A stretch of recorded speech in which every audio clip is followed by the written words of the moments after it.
কিউবাকে ঘিরে নতুন উত্তেজনা মুখোমুখি ওয়াশিংটন হাভানা। ট্রাম্প পুতিনের পর এবার বেইজিংয়ে পাকিস্তানের প্রধানমন্ত্রী শাহবাজ। ইরানের ইউরেনিয়াম ঘিরে মুখোমুখি ট্রাম্প খামেনি, বাড়ছে নতুন সংঘাতের শঙ্কা। রাজনৈতিক সংকটের মাঝে পারিবারিক অনুষ্ঠানে যাওয়া নিয়েও দ্বিধায় ট্রাম্প।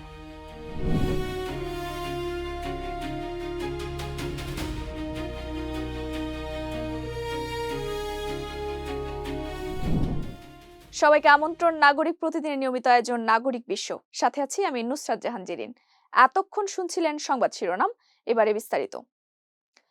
কিউবাকে ঘিরে আবারও উত্তপ্ত হয়ে উঠেছে ওয়াশিংটন হাভানা সম্পর্ক। মার্কিন পররাষ্ট্রমন্ত্রী মার্কো রুবিও কিউবাকে যুক্তরাষ্ট্রের নিরাপত্তার জন্য হুমকি বলে মন্তব্য করেছেন। পাল্টা প্রতিক্রিয়ায় যুক্তরাষ্ট্রের অভিযোগ প্রত্যাখ্যান করেছে হাভানা। এদিকে কিউবার পাশে দাঁড়িয়েছে চীন ও রাশিয়া। বিশ্লেষকরা বলছেন, পুরনো এই দ্বন্দ্ব নতুন করে আঞ্চলিক উত্তেজনা বাড়াচ্ছে। কয়েক দশকের পুরনো দ্বন্দ্ব আবারও নতুন করে জ্বলে উঠছে ক্যারিবীয় অঞ্চলে। একদিকে মার্কিন চাপ, অন্যদিকে কিউবার পাল্টা প্রতিক্রিয়া। সব মিলিয়ে উত্তপ্ত হয়ে উঠেছে ওয়াশিংটন ও হাভানার সম্পর্ক। পরিস্থিতি এতটাই জটিল আকার নিয়েছে যে এবার প্রকাশ্যে কিউবার পাশে দাঁড়িয়েছে চীন ও রাশিয়া। নতুন এই উত্তেজনার কেন্দ্রবিন্দুতে রয়েছেন মার্কিন পররাষ্ট্রমন্ত্রী মার্কো রুবিও। তিনি দাবি করেন, কিউবা এখন যুক্তরাষ্ট্রের জাতীয় নিরাপত্তার জন্য হুমকি তৈরি করছে। তার ভাষ্য, ওয়াশিংটন এখনও শান্তিপূর্ণ কূটনৈতিক সমাধান চাইলেও বর্তমান পরিস্থিতিতে সেই সম্ভাবনা খুবই ক্ষীণ। শুধু তাই নয়, কিউবাকে পুরো অঞ্চলে সন্ত্রাসবাদের অন্যতম পৃষ্ঠপোষক বলেও অভিযোগ তোলেন রুবিও। তিনি আরও ইঙ্গিত দেন, প্রেসিডেন্ট ডোনাল্ড ট্রাম্প দেশের নিরাপত্তা রক্ষায় প্রয়োজন হলে কঠোর পদক্ষেপ নিতেও প্রস্তুত। তবে কিউবার পররাষ্ট্রমন্ত্রী ব্রুনো রদ্রিগেজ পারিল্লা যুক্তরাষ্ট্রের সব অভিযোগ সরাসরি প্রত্যাখ্যান করেছেন। তার দাবি, কিউবা কখনোই যুক্তরাষ্ট্রের জন্য হুমকি ছিল না, বরং ওয়াশিংটন পরিকল্পিতভাবে সামরিক উত্তেজনা উস্কে দিচ্ছে।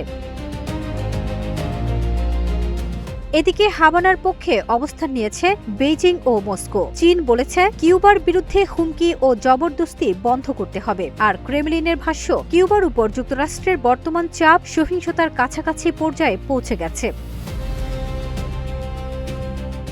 অন্যদিকে যুক্তরাষ্ট্রের নতুন নিষেধাজ্ঞা ও তেল সরবরাহ কমে যাওয়ায় ভয়াবহ জ্বালানি সংকটে পড়েছে কিউবা। দেশ জুড়ে বাড়ছে দীর্ঘ সময়ের বিদ্যুৎ বিভ্রাট ও খাদ্য সংকট। এর আগে ১৯৯৬ সালে দুটি বিমান ভূপাতিত করে ৪ মার্কিন নাগরিক হত্যার অভিযোগে কিউবার সাবেক প্রেসিডেন্ট রাউল কাস্ত্রোর বিরুদ্ধে মামলা ঘোষণা করে যুক্তরাষ্ট্র। এই ঘটনাকে ঘিরে দুই দেশের সম্পর্কে নতুন করে উত্তেজনা তৈরি হয়েছে। ফারজানা নিকিতা, নাগরিক প্রতিদিন।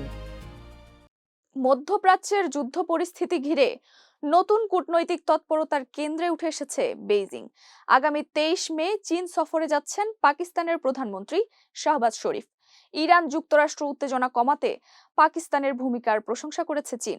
ট্রাম্প ও পুতিনের সাম্প্রতিক সফরের পর আন্তর্জাতিক কূটনীতিতে বেইজিংয়ের গুরুত্ব আরও বেড়েছে।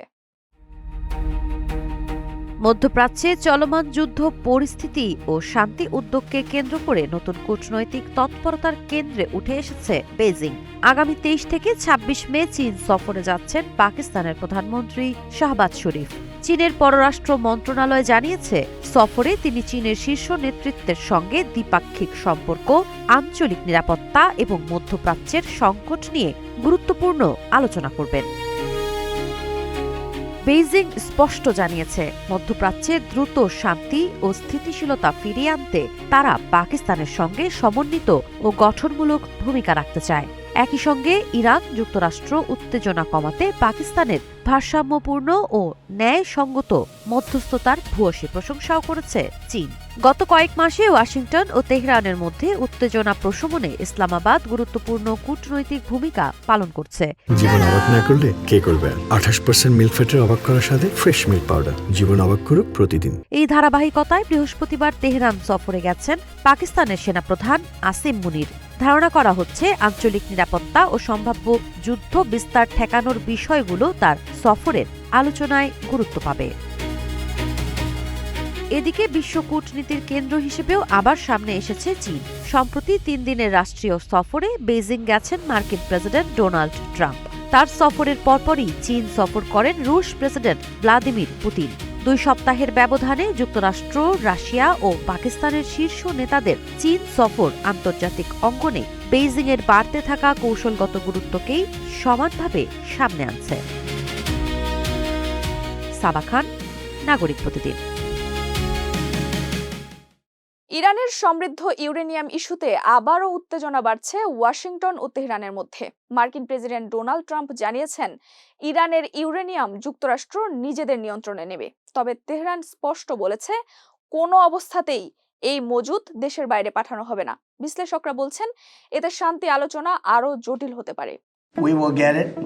We don't need it. We don't want it. We'll probably destroy it after we get it, but we're not going to let them have it. ইরানের উচ্চমাত্রায় সমৃদ্ধ ইউরেনিয়াম ঘিরে আবারও মুখোমুখি অবস্থানে যাচ্ছে ওয়াশিংটন ও তেহরান। মার্কিন প্রেসিডেন্ট ডোনাল্ড ট্রাম্প ঘোষণা দিয়েছেন, ইরানে থাকা ইউরেনিয়াম যুক্তরাষ্ট্র নিজেদের নিয়ন্ত্রণে নেবে এবং প্রয়োজনে তা ধ্বংসও করা হবে। হোয়াইট হাউসে সাংবাদিকদের তিনি বলেন, তাদের কাছে এটা থাকতে দেয়া হবে না। তবে এই বিষয়ে ইরান স্পষ্ট জানিয়ে দিয়েছে, কোনো অবস্থাতেই এই ইউরেনিয়াম দেশের বাইরে পাঠানো হবে না। রয়টার্সের বরাতে জানা গেছে, দেশটির সর্বোচ্চ নেতা মোজতবা খামেনি নির্দেশ দিয়েছেন, সমৃদ্ধ ইউরেনিয়ামের মজুত বিদেশে সরানো যাবে না। তেহরানের দাবি, এই মজুত দেশটির কৌশলগত নিরাপত্তার অংশ এবং তা সরিয়ে নিলে ভবিষ্যতে যুক্তরাষ্ট্র বা ইসরায়েলের হামলার মুখে ইরান আরও দুর্বল হয়ে পড়বে। ইসরায়েলি কর্মকর্তাদের দাবি, ট্রাম্প তাদের আশ্বাস দিয়েছেন, সম্ভাব্য যে কোনো শান্তি চুক্তিতে ইরানের ইউরেনিয়াম বিদেশে সরিয়ে নেওয়ার বিষয়টি অন্তর্ভুক্ত থাকবে। একই সঙ্গে ইসরায়েলের প্রধানমন্ত্রী বেনিয়ামিন নেতানিয়াহু বলেছেন, ইরানের ইউরেনিয়াম মজুত অপসারণ, প্রক্সি গোষ্ঠীগুলোর প্রতি সমর্থন বন্ধ এবং ক্ষেপণাস্ত্র সক্ষমতা ধ্বংস না হওয়া পর্যন্ত যুদ্ধ শেষ হয়েছে বলে ধরা যাবে না। পশ্চিমা দেশগুলোর অভিযোগ, ইরান 60% পর্যন্ত ইউরেনিয়াম সমৃদ্ধ করছে, যা বেসামরিক ব্যবহারের জন্য প্রয়োজনের তুলনায় অনেক বেশি। যদিও পারমাণবিক অস্ত্র তৈরির অভিযোগ বরাবরই অস্বীকার করে আসছে তেহরান।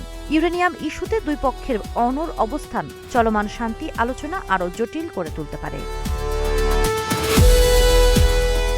সাবা খান, নাগরিক প্রতিদিন। মধ্যপ্রাচ্যের উত্তেজনা আর ইরান সংকটের মধ্যেই নতুন আলোচনায় মার্কিন প্রেসিডেন্ট ডোনাল্ড ট্রাম্প। তিনি জানিয়েছেন, ব্যস্ততার কারণে বড় ছেলে ডোনাল্ড ট্রাম্প জুনিয়রের বিয়েতে উপস্থিত থাকা নিয়েও রয়েছে অনিশ্চয়তা। নেটিজেনদের মতে, ব্যক্তিগত আয়োজনের চেয়েও এখন রাজনৈতিক সংকট সামাল দিতেই বেশি মনোযোগ দিতে হচ্ছে ট্রাম্পকে।